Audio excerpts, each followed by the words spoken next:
오늘은 야고보서 3장 6절부터 10절 말씀 가지고 말 조심하십시오 라는 제목으로 말씀을 나누겠습니다. Today's sermon is based on the scripture James chapter 3, 6-10 and is titled Be careful what you say. 개인적으로 신앙생활에서 가장 중요한 것을 하나를 택하라면 우리의 언어 생활이라고 생각합니다. In my personal opinion, if I were to choose the most important thing in one's spiritual life, I believe it's our language and communication. 사람들이 그리스도인들을 비난할 때 말만 하고 삶을 살지 않는 위선자들이라고 비난합니다. When folks talk about Christians are often condemned as hypocrites who talk but do not live. 이런 비난을 들으면 물론 안 됩니다. Of course, it's not good to hear these criticisms. 말만 하고 삶을 살지 않는 사람들은 분명 문제입니다. It's true that those who only talk and do not live according to their beliefs, they are a problem. 하지만 더 문제는 말도 안 바뀐 사람들입니다. However, an even bigger issue are those who haven't changed their words. 예수님을 삶의 주님으로 믿으면 가장 먼저 바뀌는 것이 바로 우리의 말입니다. When the Lord of our lives change to Jesus, the first thing that should change is our language and communication. 그리고 난 후에 그 말한 대로 삶이 바뀌는 겁니다. And then, accordingly, our lives are transformed. 바른 신앙은 사람을 죽이는 말이 아닌 사람을 살리는 말을 합니다. True faith begins to speak words that do not kill people but give life. 그런데도 여전히 우리의 말로 사람들에게 상처를 주고 영혼을 죽이는 일들이 많이 일어납니다. However, many hurtful and soul-killing words are still spoken through our language. 오늘 말씀을 통해 우리의 언어 생활을 어떻게 해야 되는지 알아보도록 하겠습니다. And through today's message, we'll explore how our language and communication should be. 먼저 본문을 살펴보기 전에 성경에서 우리의 언어가 왜 중요하다고 말씀하고 있을까요? Before we delve into the main text, we'll look at why the Bible emphasized the importance of our language. 설교 노트를 한번 볼까요? 첫 번째입니다. 창조 수단이 되기 때문입니다. So let's look at our first notes. It's because language can become a path towards creation and life. 창세기에서 하나님께서는 말로 천지를 창조하셨습니다. God created the heavens and the earth through speech. 무에서 유를 창조하는 수단으로 말을 사용한 것입니다. And he uses words as a means to create something out of nothing. 전능하신 하나님께서 여러 가지 수단이 있었을 텐데 그 가운데 말이라는 것을 사용해서 천지를 창조하신 겁니다. Our Almighty God, who could have used a lot of different ways, stood and chose to create the world using the power of words. 그러므로 그 하나님을 주님으로 믿는 우리의 말에도 창조의 능력이 있습니다. So our words, when we believe in the Lord as our master, also have the power of creation. 우리의 말을 통해 하나님의 창조적인 역사를 이루는 통로가 된다는 겁니다. And through our words, we become channel for God's creative work. 두 번째는 생명의 수단이 되기 때문입니다. And secondly, it's because our language can become a tool of destruction and death. 로마서 10장 10절 말씀 읽겠습니다. 사람이 마음으로 믿어 의에 이르고 입으로 신하여 구원에 이르느니라. In Romans 10:10 it says, "For with the heart one believes and is justified, and with the mouth one confesses and is saved." 이 말씀에서 구원은 마음으로 믿는 것에 그치지 않고 입으로 시인해야 구원에 이른다고 말씀하고 있습니다. This verse indicates that salvation is not just about believing in your heart, but it also requires confessing with your mouth.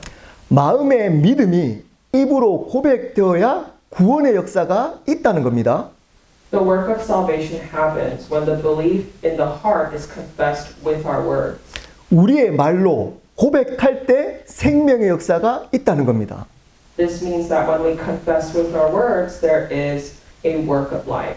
하나님께서 우리에게 구원을 허락하실 때 쓴 도구가 바로 말입니다. When God grants us salvation, the tool that He uses is words. 전도할 때 가장 중요한 것이 무엇일까요? When we consider what's more important when evangelizing, is it our life or our words? 삶일까요? 말일까요? Is it our life or our words? 눈치가 빠르신 분들은 아실 겁니다. Those who are quick to understand may know the answer. 말입니다. It is words. 분명 삶이 중요합니다. Certainly, our lives are crucial, 하지만 삶으로는 절대 구원을 줄 수 없습니다. but they alone cannot bring salvation. 믿지 않는 사람들이 우리보다 삶을 더 잘 살 수 있습니다. There may be non-believers that live better lives than us, 그리고 그들보다 우리가 더 잘 살아도 그 삶을 사는 이유를 말로 전해야만 하는 겁니다. but even so, we still must convey the reason for our lives through words. 복음의 내용을 말로 전달할 때만 구원의 역사가 있는 겁니다.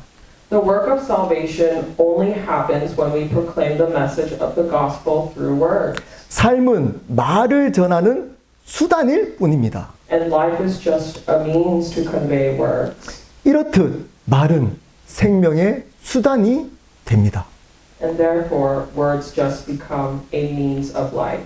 그런데 이렇게 창조와 생명의 수단으로 말이 사용될 수도 있지만 잘못 사용하면 그 반대로 사용될 수도 있습니다. However, just as words can be used as a tool for creation and life, they can also be used in the opposite way if misused. 창조의 반대가 뭔가요? So what's the opposite of creation? 파괴입니다. It's destruction. 그리고 생명의 반대가 뭔가요? And what's the opposite of life? 죽음입니다. It's death. 말을 잘못 사용하면 하나님을 세운 역사와 사람들이 파괴하고 죽어버린 일들 할 수 있다는 겁니다. So using words wrongly can lead to the opposite of what God intended. It can destroy and even cause death. 오늘 말씀 6절에서 8절 말씀 제가 한번 읽어보도록 하겠습니다. 제가 읽겠습니다. 혀는 곧 불이요 불의 세계라. 혀는 우리의 지체 중에 온몸을 더럽히고 삶의 수레바퀴를 불사르나니 그 사르는 것이 지옥불에서 나느니라. 여러 종류의 짐승과 새와 벌레와 바다의 생물은 다 사람이 길들일 수 있고 길들여 왔거니와 혀는 능히 길들일 사람이 없나니 쉬지 않는 악이요 죽이는 독이 가득한 것이라. In today's passage, verses 6 through 8, it says, And the tongue is a fire, a world of unrighteousness. The tongue is set among our members, staining the whole body, setting on fire the entire course of life, and set on fire by hell. For every kind of beast and bird, of reptile and sea creature can be tamed and has been tamed by mankind.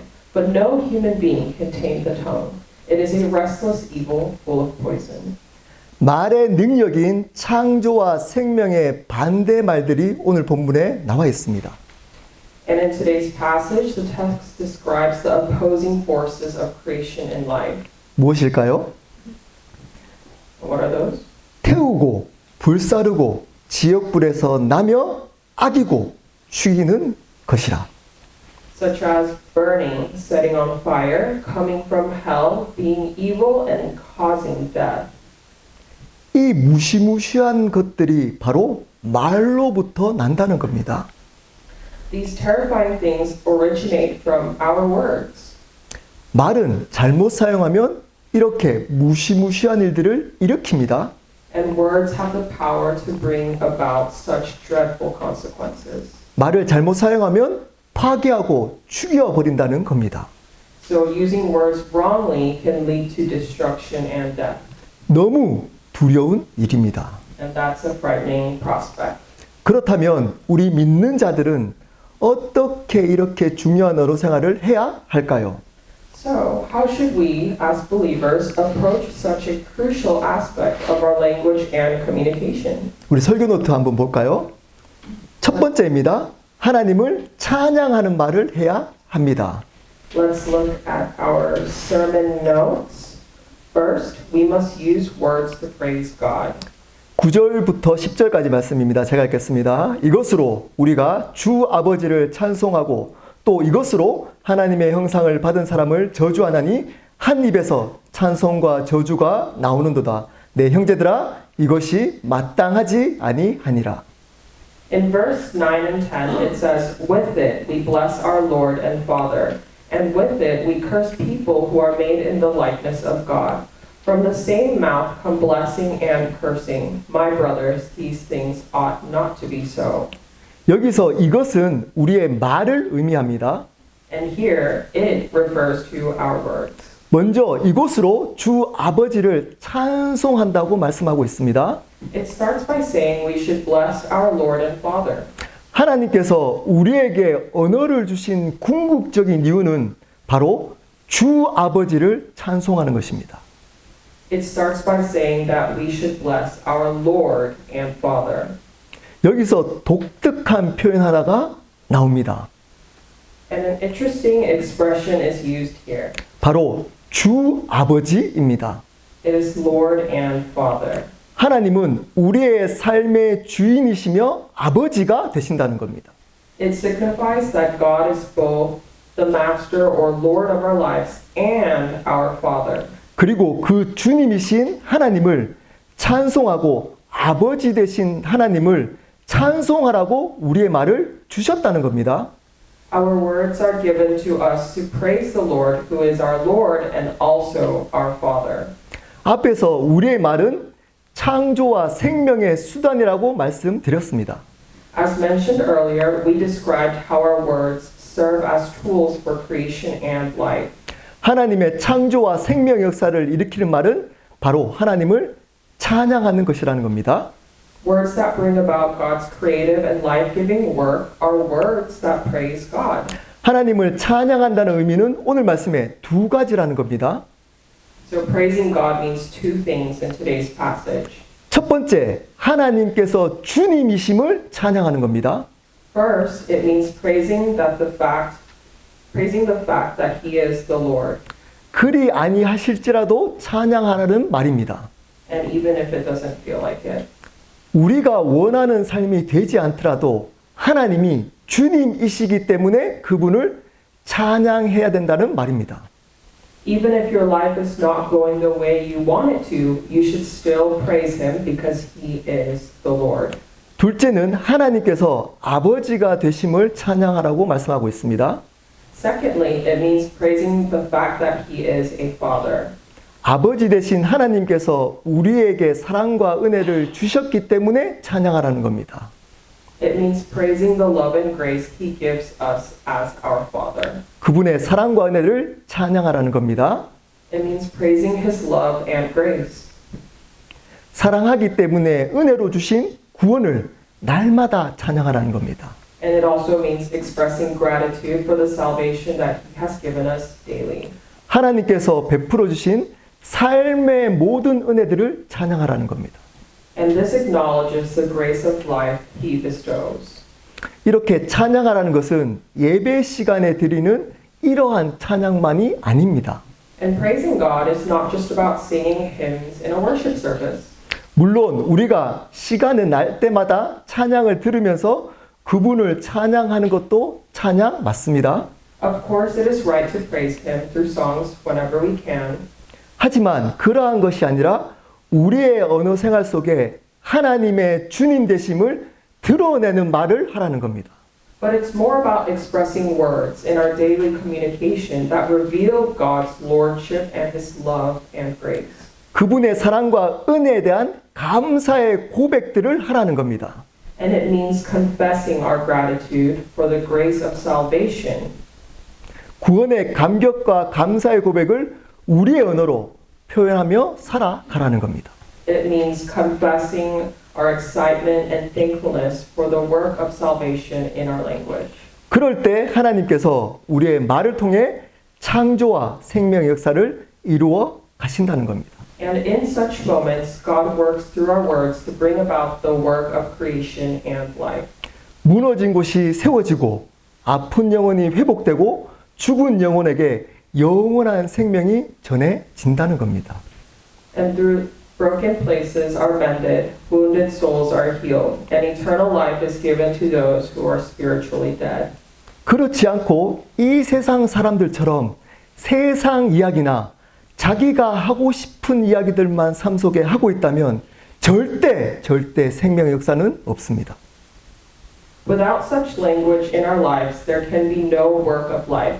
Just like in the lives of people in this world who only talk about worldly matters or their own desires.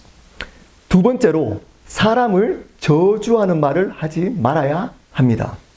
And secondly, we must not speak the language of profanity. 9절과 10절 제가 한 번 더 읽겠습니다. 이것으로 우리가 주 아버지를 찬송하고 또 이것으로 하나님의 형상을 받은 사람을 저주하나니 한 입에서 찬송과 저주가 나오는도다. 내 형제들아 이것이 마땅하지 아니하니라. And this is mentioned again in verses 9 through 10.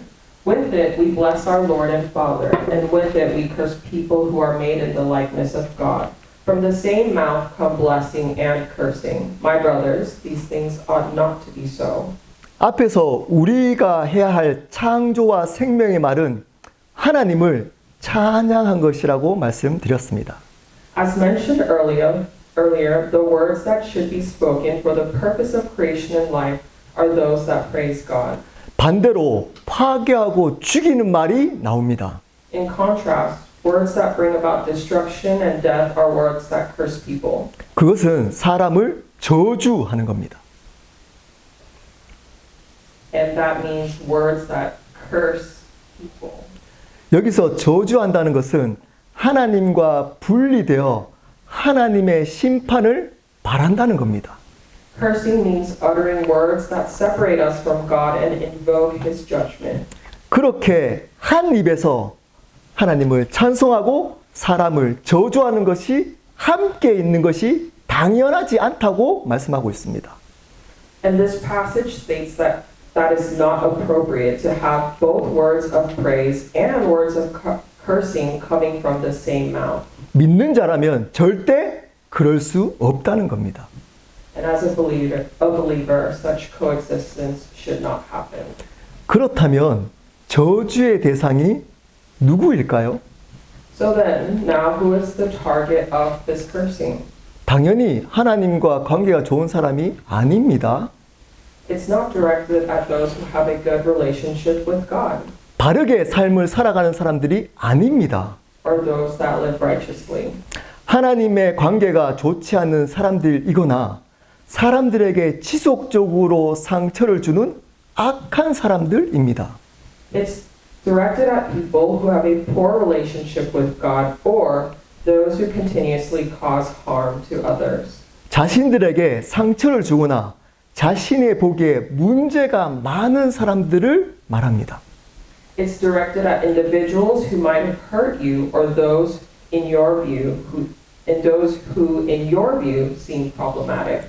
그래서 자기 기준으로 그 사람에게 하나님의 심판이 임할 거라고 판단하는 겁니다. 이것이 저주입니다. And thus, cursing involves passing judgment, believing that the Lord's judgment will come upon them based on your own assessment. 여러분, 그 어떤 연약하고 부족한 사람일지라도 심지어 악한 사람일지라도 저주하면 안 됩니다. So regardless of how weak, flawed, or even wicked some may be, you should never curse them. 다른 말로 자기 스스로 판단하여 하나님의 심판을 함부로 이야기하면 절대 안 된다는 겁니다. In other words, it is not our place to pass judgment or speak God's judgment recklessly. 왜 그럴까요? And why is this the case? 오늘 말씀에 하나님의 형상을 받은 사람이기 때문이라고 말씀합니다. The passage states because people who are made in the likeness of God. 그런 사람도 하나님의 형상을 입었기 때문이라고 말씀하고 있습니다. Even such individuals bear the image of God. 그러기에 그러한 삶의 주권자도 하나님이시기 때문에 그 사람을 판단하고 심판하실 분은 오직 하나님 한 분밖에 없기 때문입니다. Because of this, the ultimate authority in their lives is also God. Therefore, the one who judges and passes judgment on them is solely God himself. 그러기에 그 사람을 함부로 판단하고 심판하는 저주의 말은 그 사람의 주님이신 하나님의 역사를 판단하고 대적하는 무서운 행위가 되기 때문입니다. So speaking words of cursing and judgment against them is a fearful act that opposes and judges the work of the Lord, of God, who is their Lord. 그러기에 우리는 그 어떤 사람들도 함부로 판단하고 정죄하면 안 됩니다. Hence, we should never judge or condemn anyone recklessly. 하나님의 긍휼을 구하고 그 영혼을 예수 그리스도의 이름으로 축복해야 하는 겁니다. Instead, we should seek God's mercy and bless their souls in the name of Jesus. 그렇지 않고 판단하고 정죄하는 그 저주의 말이 그 사람의 삶을 파괴하고 영혼을 죽이는 무서운 일이 될 수 있기 때문입니다. Otherwise, words of judgment and condemnation can become a dreadful force that destroys their lives and kills their souls. 여기에 계신 분들 중에서 말로 상처를 경험한 분들이 분명 있을 겁니다. Among those present here, there may be people who have experienced hurt with words. 여기에도 가장 가까운 가족들의 저주의 말로 인해 여전히 아파하는 사람들이 있을 줄 모릅니다. Even among our closest family members, there might be people who are suffering due to the words of cursing. 우리 아이들 중에서도 부모님의 말로 인해, 선생님의 말로 인해, 친구들의 말로 인해 상처받아 아파하고 있는 아이들이 있을지도 모릅니다. And among our children, there might be those who have been hurt and are in pain due to their parents' words, their teachers' words, or even their friends' words. 그렇다면 이 시간에 그렇게 말로 상처 준 사람들을 예수 그리스도의 이름으로 용서하기를 바랍니다. So during this time, let us pray for those who have inflicted such wounds through their words, asking for forgiveness in the name of Jesus. 용서는 그 사람을 위해서가 아니라 자기 자신을 위해서이기 때문입니다. Forgiveness is not for their sake, but for our own. 그렇지 않으면 그 사람의 저주의 말로 받은 상처에 묶여 평생 살아가야 할지 모르기 때문입니다.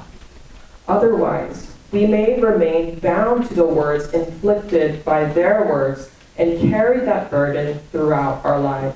그리고 혹시 가까운 가족들이나 친구들이나 지체들에게 말로 상처를 준 사람들이 있으신가요? And furthermore, if any of you have hurt others with your words, whether it's family members, friends, or acquaintances, is there anyone like that here? 그렇다면 진심으로 용서를 구하시기를 바랍니다. I encourage you to sincerely seek forgiveness. 용서를 구하는 것도 그 사람을 위한 것뿐만 아니라 자기 자신을 위한 것입니다. Seeking forgiveness is not just for the sake of the other person, but for your own well-being as well. 그 저주의 말로 상처받은 사람들이 여러분을 미워하고 저주하는 그 말로 인해 여러분들의 삶에 하나님의 은혜를 막을 수 있기 때문입니다. The ones wounded by your words may harbor resentment and curses, and these words can obstruct the grace of God in your own life. 성경에 판단과 저주는 반드시 자신에게 돌아온다고 말씀하고 있습니다. In the Bible, it is written that judgments and curses have a way of coming back to affect the person who has uttered them. 그러기에 이 시간 이후에 용서를 구할 사람이 생각난다면 진심으로 용서를 구하기를 바랍니다. Therefore, if you think of someone you need to seek forgiveness from at this time, I urge you to do so sincerely. 그래야 바른 하나님의 역사를 경험할 수 있습니다. So therefore, that you can experience the righteous work of God. 사랑하는 여러분, 말 조심하십시오. So, my beloveds, please be careful with your words. 하나님을 찬양하는 고백의 삶을 살아가십시오. Live a life that confesses and praises God. 그리고 그 어떤 사람이라도 판단하고 정죄하고 심판하는 저주의 말을 하지 마십시오. Refrain from passing judgment, condemning, and uttering words against anyone. 그 영혼을 불쌍히 여기고 축복의 말을 하십시오. Have compassion for their souls and speak words of blessing. 그래야 우리의 삶 속에 말로 인해 창조와 생명의 역사를 경험하게 될 겁니다. It's through this that the work of creation and life takes place in our lives through words. 네, 이제 통역 안 하셔도 됩니다. 우리 어른분들에게 마무리하도록 하겠습니다. 제가 초등학교 때 선생님이 저를 부르더니 갑자기 뺨을 때리면서 이렇게 얘기했습니다. 이 등신 같은 게 이렇게 얘기를 했어요. 그때부터 제가 정말 등신이 되었습니다. 앞에 나가면 말을 못하고 그때 저를 쳐다봤던 친구들의 눈빛이 저를 그 순간 죽여버렸습니다. 그 눈빛이 전부 다 이렇게 얘기하는 것 같았습니다. 저 등신. 그때부터 제가 대학교 하나님을 만날 때까지 등신처럼 살았습니다. 제 말을 표현하지도 못하고 사람 앞에 항상 기죽어 살았습니다. 여러분, 선생님이나 또 부모님들 아이들에게 절대 죽이는 말 하시면 안 됩니다. 여러분, 여러분 삶을 한번 보십시오. 상처받았던 것 생각해 보십시오. 맞아서 상처받은 것보다 더 큰 상처는 말로 받은 상처입니다. 그 상처는 잘 지워지지 않습니다. 몸으로 받은 상처는 지워지지만 말로 받은 상처는 마음에 심겨지기 때문입니다. 그러므로 아이들에게 믿음의 말을 해야 합니다. 믿음의 말은 옳은 말이 아닙니다. 착각하는 분들이 있습니다. 믿음의 말은 옳은 말이라고 생각합니다. 여러분, 옳은 말이 믿음의 말이 아니고 하나님의 사랑 안에서 하는 옳은 말이어야만 합니다. 또 믿음의 말 하면 긍정적인 말이 믿음의 말이라고 착각합니다. 여러분, 긍정적인 말과 믿음의 말을 구별 못하는 분들이 생각보다 많습니다. 긍정적인 말은 뭔가요? 여러분이 주인이 돼서 여러분의 원하는 상황을 이야기하는 말입니다. 긍정적인 말은. 근데 믿음의 말은 하나님이 주인이 돼서 하나님과의 관계에 대한 신뢰에 관한 말입니다. 틀립니다. 여러분, 아이들에게 긍정적인 말을 해주는 게 아니고 믿음의 말을 해줘야 하는 겁니다. 아이들뿐만 아닙니다. 여러분 삶 속에 믿음의 말을 하시면서 살아가셔야 하는 겁니다. 두 번째로 하나님을 찬양하는 말을 하며 살아가야 됩니다. 하나님이 우리에게 말을 주신 이유는 우리를 드러내라는 것이 아닙니다. 우리의 생각, 우리가 가지고 있는 마음을 드러내라는 것이 아닙니다. 여러분, 그것이 궁극적인 의미가 아닙니다. 성경에서 우리에게 말을 주신 이유는 하나님을 찬양하라는 겁니다. 주 아버지, 이 표현은 이 구절밖에 나오지 않습니다. 저는 이 구절을 너무 좋아합니다. 이 표현, 주 아버지. 주님 되시는 아버지를 찬양하라고 말을 주신 겁니다. 어떤 상황 속에서도 하나님이 주님이심을 입술로 고백해야 하는 겁니다. 제가 2번 바르게 하나님을 찬양했던 기억이 있습니다. 첫 번째는 저희 어머니가 돌아가신다는 이야기를 들었습니다. 근데 그 시간이 예배 시간이었습니다. 근데 예배 시간에 찬양 인도자가 하나님이시기 때문에 하나님을 찬양합시다 라고 고백했습니다. 제가 벌떡 일어나서 뛰면서 하나님을 찬양했습니다. 어머니가 돌아가시는 것이 저희 삶에 너무 두려웠는데 그 순간 어머니가 돌아가시더라도 하나님이 하나님이시기 때문에 제가 하나님을 찬양합니다. 라고 고백했습니다. 두 번째 찬양을 바르게 했던 때가 있습니다. 그것은 제가 도둑이라고 오해를 받고 그때 정말 죽고 싶었던 적이 있습니다. 그 직업에서 쫓겨났습니다. 근데 그 주간에 저희가 다녔던 그 학교에서 성가대, 그 CD를 만드는, 찬양 CD를 만드는데 성가대를 모집한다는 겁니다. 저희 아내가 거기에 참여해서 찬양을 하라는 겁니다. 쉽지 않았는데, 제가 일주일 그 직장 못 가는 그 일주일 기간 동안 CD를 만드는 그 찬양팀에 들어가서 하나님을 띄면서 찬양했습니다. 정말 죽고 싶었던 상황이었는데 웃으면서 기쁨으로 하나님을 찬양했습니다. 그 이유는 하나님이 하나님이셨기 때문입니다. 여러분, 이 모습을 자녀들에게 보여주셔야만 하는 겁니다. 어떤 상황 속에서도 나의 주인이 누구이신지를 입술로 고백하는 모습을 보여주셔야 하는 겁니다. 근데 원망하고 상황을 계속적으로 원망하고 힘들어하는 고백들만 하고 있다면 여러분, 그곳에서는 창조와 하나님의 생명 역사가 일어날 수 없습니다. 말을 바꿔야 하는 겁니다. 그러므로 우리 아이들 또 삶을 살아가면서 축복의 말, 살리는 말, 그리고 하나님께는 찬양하는 말을 의지적으로 하면서 살아갔으면 좋겠습니다. 우리 함께 기도하도록 하겠습니다.